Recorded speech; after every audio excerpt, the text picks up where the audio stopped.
रमाकांत जी, आपकी स्ट्रेंथ क्या है जो आपको बिजनेस में भी आगे लेके जाती है? नॉलेज है, subject knowledge, that is very important. मैं उसको बेस मानता हूँ। उसके बाद हम लोग के व्यवसाय में आती है सर्विस। ओके। एक बार मेरे क्लाइंट से बड़ा झगड़ा हो गया, 6 महीने तक हम लोगों ने बात नहीं करी। अच्छा। उसके बाद एक दिन उसी का फोन आया, उसको कुछ इन्वेस्टमेंट करना था। मैंने करवा दिया। उसने कहा कि तुम ये मत समझना तुम्हारे से झगड़ा खत्म हो गया है, अच्छा। तुम्हारी सर्विस के कारण तुमको वापस बुलाएंगे। क्या बात है, क्या बात है। इससे बड़ा कॉम्प्लीमेंट और क्या हो? इससे बड़ा कॉम्प्लीमेंट और झगड़ा है लेकिन काम मेरे से ही करवाना, काम आपसे ही करवाना, सही सर्विस मिल जाए, सही एडवाइस मिल जाए और कभी किसी से चीटिंग नहीं करे, ये सबसे बड़ी स्ट्रेंथ है मैं समझता हूँ।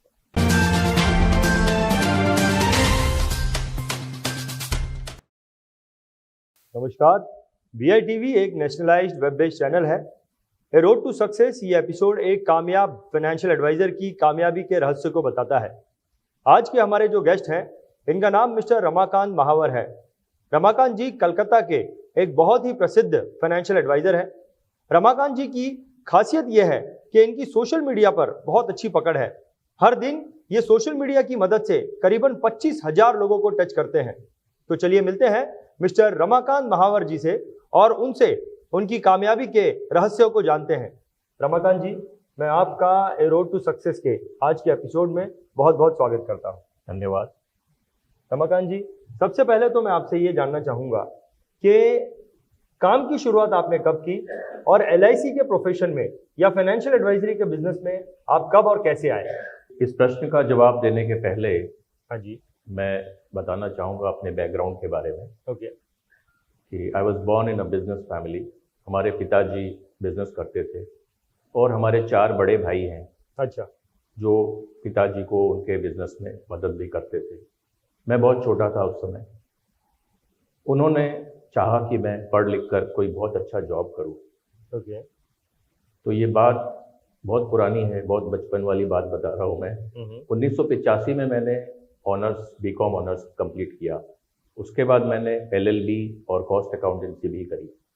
उसके बाद न्यूज़पेपर में देख करके मैं जॉब के लिए अप्लाई करता था। ओके। लेकिन कहीं से कोई रिस्पांस मिला नहीं और वैसा मेरा कोई सोर्स भी नहीं था कि मेरे को कोई नौकरी दे दे। अच्छा। एक दिन ऐसे ही न्यूज़पेपर में मैं इश्तेहार देखा LIC का, अच्छा। वांटेड करियर एजेंट्स, उसमें भी मैंने अप्लाई कर दिया। अच्छा। अप्लाई किया तो इंटरव्यू के लिए कॉल आ गया। अच्छा। और जब कॉल आया तो मैं निश्चित दिन पहुंच गया। अच्छा। वहां देखे तो बहुत भीड़ लगी हुई, ओके। करीब 300 साढ़े 300 लोग इकट्ठे हैं, सब इंटरव्यू देने आए हैं। मैं देखे इतनी भीड़ में तो अपना नंबर आने वाला नहीं है। अच्छा। लेकिन पता नहीं क्यों, पता नहीं चला। बाद में एक हफ्ते बाद रिजल्ट का पता चला कि मेरा सिलेक्शन हो गया है। अच्छा। और अमुक दिन एक रिटन एग्जाम होना है। अच्छा। रिटन एग्जाम में बैठ गए, वहां भी करीब 100 जन थे। रिटन एग्जाम का रिजल्ट भी हफ्ते भर बाद आया, उसमें भी पास हो गया। तो फिर फाइनल इंटरव्यू की डेट आई। अच्छा। तो मैं देखा ठीक है, फाइनल इंटरव्यू भी करते हैं। तो उसमें उन्होंने सिर्फ 25 जन को चुना था। अच्छा। तो वो एक एक्सपीरियंस था मेरा इंटरव्यू का, पहली बार। तो मैंने सोचा अब कोई जॉब नहीं करनी, आज से मेरे को LIC ज्वाइन करनी है। अच्छा। तो ये बात है 1988 की। अच्छा। तो 1988 में जब मैंने ज्वाइन किया तो लोगों के पास जाने लगा, ट्रेनिंग भी दी LIC ने। लोगों के पास जब गया तो लोग बोले मेरे को तो इंश्योरेंस भी चाहिए और कुछ इन्वेस्टमेंट भी करना है। तो उस समय सिर्फ एक म्यूचुअल फंड हुआ करता था, यूनिट ट्रस्ट ऑफ इंडिया। तो मैंने उसकी भी एजेंसी ले ली। अच्छा। और एजेंसी बहुत सिंपल होती थी, एक फॉर्म फिलअप करो, एजेंसी बन गया। तो UTI और LIC दोनों की एजेंसी मैंने उसी समय ली थी। अच्छा। तो यानी कि इस प्रोफेशन में आप जो है वो बाय चॉइस आए हो। आपने न्यूज़पेपर में LIC की ऐड देखी और वो ऐड देख के आपने जो है LIC में आने के लिए अपनी इच्छा जाहिर की। जी, परफेक्ट। तो रमाकांत जी, जब आपने काम की शुरुआत की LIC के प्रोफेशन में, उस वक्त आपका क्या बेस था? और इतने साल हो गए हैं आपको काम करते करते, तो इतने सालों में आपने क्या क्या माइलस्टोन हासिल किए हैं और अब आप अपने आप को किस लेवल में देखते हैं? बात 1988 की है। एक जॉइंट फैमिली में हम लोग रहते थे।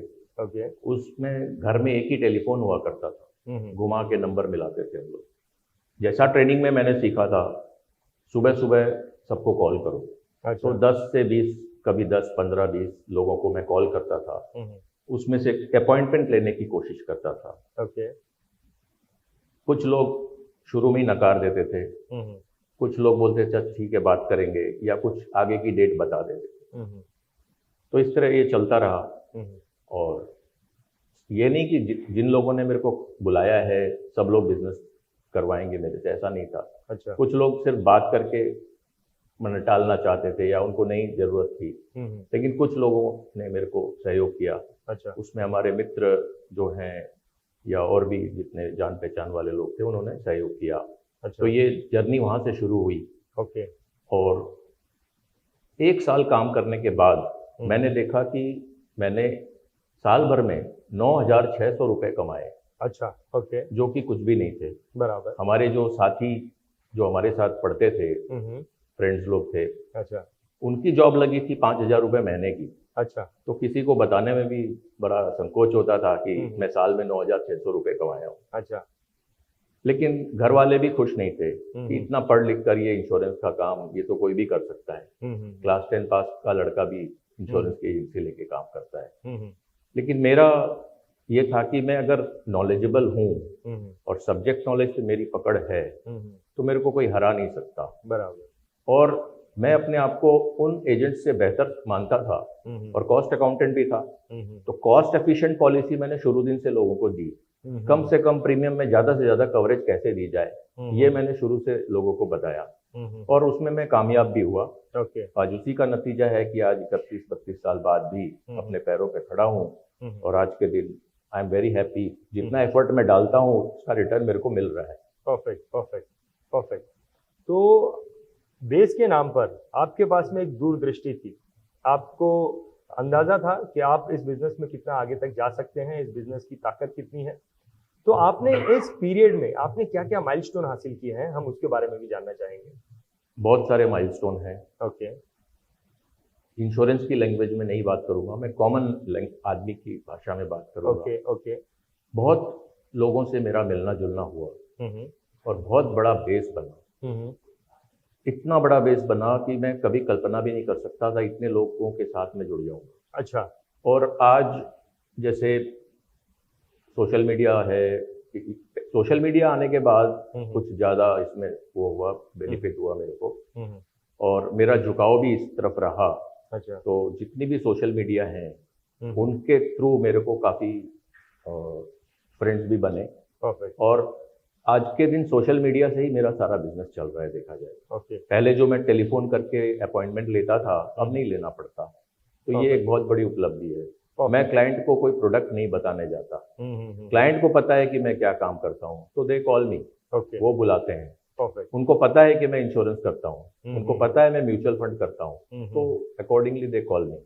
तो मैं समझता हूँ ये बहुत बड़ी उपलब्धि है और इसमें सब लोगों का सहयोग है। बाकी लोगों ने भी इसमें सपोर्ट किया, जितने भी हमारे साथी हैं। और टाइम टू टाइम मैं ट्रेनिंग प्रोग्राम्स भी ऑर्गेनाइज जहाँ भी होता है वहाँ पे जाता हूँ और अपने आप को अपडेट करते रहता हूँ। Perfect, perfect. रमाकांत जी, जब आपने काम की शुरुआत की थी तो आप एक दूरदृष्टि वाले इंसान हैं, उस वक्त आपकी क्या स्ट्रेटेजी थी और आज इतने साल आपको काम का एक्सपीरियंस हो गया है, आज आपकी बिजनेस स्ट्रेटेजी क्या है? जैसा कि मैंने बताया पहले सारा काम मैनुअली होता था। जो भी कुछ करना है अपने को लिख करके नोटबुक सब रखना है। आज के दिन वैसा कुछ नहीं है। आज के दिन due to advancement of technology सारा कुछ ऑनलाइन हो जाता है। अच्छा। अभी इंश्योरेंस कंपनीज वगैरह भी आ रही हैं जो ऑनलाइन हम लोग पॉलिसी भी इशू कर देते हैं। म्यूचुअल फंड्स भी अपने ऑनलाइन सारे कर लेते हैं। तो बहुत जमीन और आसमान का फर्क हो गया। टेक्नोलॉजी को जो अपना लिया आज के दिन वो आज बहुत बड़ी जीत में है। पहले क्या होता था, मैनुअली जो काम करते थे पर्सनली लोगों से मिलना पड़ता था और उनको जाके स्कीम समझाओ, फिर फॉर्म निकालो, फॉर्म साइन कराओ, फिलअप करो, जमा कराओ, रसीद देने जाओ, बहुत सारे काम होते थे। और आज के दिन 16 सोशल मीडिया से तो मैं जुड़ा हूँ। अच्छा। और फोन के ऐप्स भी हैं। अच्छा। व्हाट्सएप है, टेलीग्राम है, बहुत तरह की चीजें हैं। तो इनसे भी काम हो जाता है। अच्छा। कोई बताता है इनसे बात कर लो, इनको कुछ कराना है, वो भी व्हाट्सएप पे मैसेज आता है। तो व्हाट्सएप के ऊपर नंबर आ गया, मैं उनको व्हाट्सएप करके पूछ लिया। तो ऐसे भी मेरे क्लाइंट हैं जिनको मैंने आज तक देखा भी नहीं। अच्छा। और पिछले 5-7 साल 10 साल से मेरे साथ काम कर रहे हैं। ओके। ओके। तो इसमें कई बाहर के लोग भी हैं, आउट ऑफ इंडिया के भी हैं, इंडिया के भी हैं, जिनको मैंने देखा तक नहीं है आज तक, लेकिन काम हो रहा है। Okay okay. So these are the changes. पहले कितनी लिमिटेशन थी हम लोगों के पास, जाना पड़ता था, आना पड़ता था, मिलना था। अब तो बिना मिले भी काम हो रहा है। और अभी तो ऐसे ऐसे प्लेटफॉर्म आ रहे हैं, आप खुद मेन बन जाओ अपने, और उसके बाद आप अपना सबलेट भी कर सकते हो। बराबर। और वो भी आपके लिए कई सारे लोग काम करेंगे। बराबर बराबर। अपने शास्त्रों में भी जैसा कहा जाए, दुर्गा जी के 10 हाथ थे, आज अपने पास हजारों हाथ हैं। बराबर। There are thousands of people who can work for us। बराबर। तो अभी काम करना कितना आसान हो गया है। और लोगों में अवेयरनेस पहले बहुत कम थी, सारी चीजें खुलकर सबके सामने नहीं आती थी, तो सारी चीजें उनको बतानी पड़ती थी। और आज के दिन क्या है, लोगों को पहले से पता होती है, हमें हो सकता है कई बार बाद में पता चलता है। तो लोग चला के पूछ लेते हैं कि ये क्या पॉलिसी है, ये क्या प्लान है, ये क्या स्कीम है। परफेक्ट। तो इससे अपना काम बहुत आसान हो गया है, और लोग सब जागरूक हैं आज के दिन, सब जानते हैं। Right right. तो ये बहुत फर्क पड़ा है टेक्नोलॉजी का। बराबर। तो जब आपने काम की शुरुआत की थी तो हार्ड वर्क ही आपकी स्ट्रेटेजी थी, आप खुद लोगों के पास जाते थे, आप खुद फॉर्म भरते थे, तो सारी चीजें जो है आप हार्ड वर्क करते थे, काम करना है, ये आपकी स्ट्रेटेजी थी। लेकिन आज आपने अपने आप को बहुत बदल दिया है, आप सोशल मीडिया का पूरा यूज करते हैं, करीबन 16 सोशल मीडिया से आप जुड़े हुए हैं। रमाकांत जी, आपकी नजर में सक्सेस का मंत्रा क्या है? सक्सेस को हम किस तरीके से हासिल कर सकते हैं? देखिए, सबसे पहले तो दिल में ठान लेना चाहिए, मन में ठान लेना चाहिए कि मेरे को सक्सेस हासिल करना है। और सक्सेस क्या होता है? सक्सेसफुल आदमी कौन होता है? सक्सेसफुल आदमी वही होता है जो अंदर से खुश होता है। ओके। अगर आप खुश हो तो आप सक्सेसफुल हो। ओके। लेकिन आप खुश नहीं हो तो जरूरी नहीं आप सक्सेसफुल हो। सक्सेसफुल दिखता होगा, लेकिन आप खुश नहीं हो तो आप सक्सेसफुल नहीं हो। खुशी का मतलब है आप फिनेंशियली फ्री हो, कोई चिंता नहीं है। ये नहीं है कि कल मेरे पास पैसे नहीं होंगे, वैसा कुछ नहीं है। तो you are earning so much that आज के दिन अगर आप काम नहीं भी करो तो आपकी पूरी जिंदगी निकल जाए।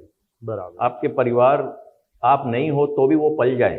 तो ये फिनेंशियली फ्री मैंने लोगों का करवाया, कई लोगों का करवाया कि आपको मैं फिनेंशियली फ्री करता हूँ। तभी मेरे मन में विचार आया कि मैं लोगों को फिनेंशियली फ्री बना रहा हूँ, अपने आप को क्यों नहीं बना लूँ। बराबर।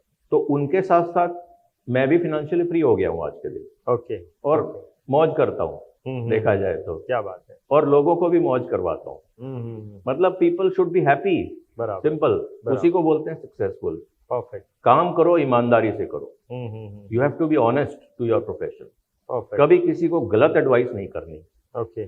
जो बताएंगे सही बताएंगे। कई बार क्या होता है, कोई काम किसी ने बताया और उसमें मेरी इनकम नहीं है, इसका ये मतलब नहीं मैं उसको कुछ भी बता दूंगा, उसको भी सही एडवाइस दूंगा। कई बार होता है हम बता देते हैं और लोग काम किसी और से करवाते हैं, but our advice has to be correct. Perfect. ऐसा मैंने देखा है कि मैं किसी को सही बात बताता हूँ तो वो काम मेरे से नहीं करा के किसी और से करा लेता है। उसका कोई खास मित्र होगा या रिलेटिव होगा, कोई बात नहीं, करा लिया, ये करा सकते हैं। लेकिन बाद में उसको कभी कुछ गड़बड़ होती है, उसको रियलाइज होता है, तो वो लौट के भी आते हैं। ऐसे भी कई सारे इंस्टेंसेस हैं। परफेक्ट। तो काम करो, ईमानदारी से करो, गलत सलाह किसी को मत दो, और चीटिंग किसी के साथ नहीं करनी। परफेक्ट। ये है हमारे इस व्यवसाय में। मैंने देखा है कई लोग पैसे भी ले जाते, मैंने ऐसे भी देखे हैं कि पैसे ले जाते हैं और प्रीमियम को जमा नहीं कराते। ऐसी कंप्लेंट्स भी आती है। परफेक्ट। तो ये सब काम नहीं करना चाहिए। तो आदमी ऊपर जाएगा ही। परफेक्ट। कोई रोक नहीं सकता। परफेक्ट। परफेक्ट। रमाकांत जी, एक चीज तो आपने बताई कि काम करो तो ईमानदारी से करो, ये तो चलो एक कॉमन बात है। लेकिन आपके आंसर से जो मुझे यूनिक चीज निकल के आई, आपने ये बोला कि एंड ऑफ द डे अगर मैं सफलता को हासिल कर रहा हूँ तो सफलता को हासिल करने के बाद मुझे खुशी मिलने वाली है, तो वो एक बाय प्रोडक्ट है। तो क्यों नहीं मैं अभी से अपने आप को खुशी फील करूं, खुश फील करूं, इंजॉय फील करूं, और उस इंजॉयनेस के साथ अगर मैं काम करता हूं तो सफलता मुझे हासिल होगी। ये चीज मैंने आपकी बातों से निष्कर्ष निकाला है। रमाकांत जी, आपकी स्ट्रेंथ क्या है जो आपको बिजनेस में भी आगे लेके जाती है? नॉलेज है, subject knowledge, that is very important. मैं उसको बेस मानता हूँ। ओके। जब तक नॉलेज नहीं होगी तब तक मैं किसी को एडवाइस नहीं कर सकता। ओके। तो नॉलेज पढ़ना तो पड़ेगा, सीखना तो पड़ेगा, और सीखने का कोई अंत नहीं है। बराबर। और सक्सेस, लास्ट ईयर हम लोग का थीम भी था LIRT में, सक्सेस इज ए जर्नी। ये कभी खत्म नहीं हो सकती, ये चलता रहेगा। तो सक्सेस पाने के लिए अपने को लगातार अपने आप को अपडेट करते रहना पड़ेगा। परफेक्ट। सीखते रहना पड़ेगा, हम्म, इसकी कोई सीमा नहीं है। हम्म, मैं अगर बोलूं मेरे को सब कुछ आता है हम्म, तो मेरी ग्रोथ वहीं रुक जाएगी। बराबर बराबर। इसीलिए मेरे को लग रहा है कि मेरे को अभी भी बहुत कुछ सीखना है, ऐसा है। परफेक्ट। क्योंकि कोई भी आदमी परफेक्ट नहीं हो सकता, कोशिश कर सकते हैं आप परफेक्शन की तरफ जाने की। बराबर। तो नॉलेज सबसे बड़ा बेस है जिसके ऊपर हम खड़े हैं आज के। परफेक्ट। उसके बाद हम लोग के व्यवसाय में आती है सर्विस। ओके। एक बार मेरे क्लाइंट से बड़ा झगड़ा हो गया, 6 महीने तक हम लोगों ने बात नहीं करी। अच्छा। उसके बाद एक दिन उसी का फोन आया कि एक बार आओ ऑफिस में काम है। तो उसको कुछ इन्वेस्टमेंट करना था, मैंने करवा दिया, चेक वेक साइन हो गए, मिल गए मेरे को। उसने कहा कि तुम ये मत समझना तुम्हारे से झगड़ा खत्म हो गया है, अच्छा, तुम्हारी सर्विस के कारण तुमको वापस बुलाएंगे। क्या बात है, क्या बात है। इससे बड़ा कॉम्प्लीमेंट और क्या हो। इससे बड़ा कॉम्प्लीमेंट और झगड़ा है लेकिन काम मेरे से ही करवाना, काम आपसे ही करवाना। परफेक्ट। तो सर्विस बहुत जरूरी है। सर्विस बहुत सही सर्विस मिल जाए, सही एडवाइस मिल जाए और कभी किसी से चीटिंग नहीं करे, ये सबसे बड़ी स्ट्रेंथ है मैं समझता हूँ। Perfect perfect. तो लगातार सीखते रहना, लगातार अपने बिल्कुल। आप को अपडेट करते रहना, ये आपकी सबसे बड़ी स्ट्रेंथ है। और ये करते करते आप एक बड़े नॉलेज के ऊपर बैठे हुए हैं, बड़े नॉलेज के साथ में आप बैठे हुए हैं। रमाकांत जी, LIT के मंच में हैं हम, LIT के साथ में आप कई सालों से जुड़े हुए हैं, तो LIT ने आपके बिजनेस ग्रोथ में आपकी मदद कैसे की है? LIRT में मैं विगत 22-23 साल से आ रहा हूँ। हमारे मित्र हैं KD अग्रवाल जी, उन्होंने सबसे पहले मेरे को कहा कि मैंने उन दिनों की बात है, उन्होंने कहा कि LIRT एक ऑर्गेनाइजेशन है, उसमें आओ, वहाँ पे बहुत इंडिया के सब बड़े बड़े स्टॉलवर्ट लोग आते हैं, कुछ सीखने को ही मिलेगा। तो मैं देखा ठीक है चलते हैं, और एक बार आया, उसके बाद कभी मुड़ के नहीं देखा। हर साल आता हूँ। हर साल आने का मतलब ये है कि मैं नए नए लोगों से भी मिलता हूँ। ओके। कोशिश करता हूँ एक नया दोस्त बने, अच्छा, कम से कम एक तो बने। अच्छा, तो बनते तो 10-12 हैं, ज्यादा बनते हैं। अच्छा, और आज के दिन मैं देखता हूँ कि पूरे इंडिया में अपने मित्र फैले हुए हैं, अच्छा, पूरे इंडिया में, और उनसे मैं रेगुलर बेसिस में कांटेक्ट में रहता हूँ। We interact on daily basis.